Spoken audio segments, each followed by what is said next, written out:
Hey Dan, why is blow-by on diesel engines such a big deal? Because it can only happen from one thing per se, and here comes all the people in the comments. Oh, your compressor. And 99.9% of the time, blow-by is directly related to crankcase pressure, and that usually is from broken rings or wiped out liners for whatever reason it might be. And when the combustion happens, gas is able to go down the side of the piston, down into the crankcase. And by itself, it's not a big deal. I mean, you have a loss of power, loss of fuel mileage, stuff like that. Blow-by doesn't ruin an engine per se, but by proxy it does, because that superheated gas going down to the crankcase absolutely destroys the oil in your oil pan.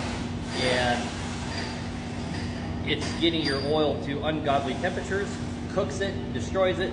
You start to see all kinds of wear going on in your valve. Guys that don't address their blow-by issues are the guys that end up with a rod outside of the block. And it's not because the blow-by did it by itself. The blow-by destroyed the oil, and the oil stopped doing its job and threw a rod. So it is a big deal because it destroys everything else in the engine. That's the problem. You're putting all kinds of contaminants in the oil, and you're destroying the viscosity of the oil because you're superheating it and cooking it off. If you're in, here's a tip for you owner-operators out there. If you're experiencing really bad blow-by, and let's say that you're going to get it in and get it overhauled, that's the correct thing to do.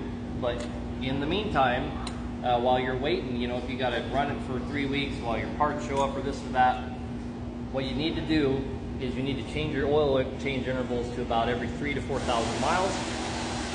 The more oil you're using, the less mileage you need to go before you change it. Whatever you do, don't tell yourself, I'm adding so much oil, it's pretty much new oil anyway. That's not the way that it works. The rest of the oil has been completely deteriorated and is ruined. Here's a good rule of thumb.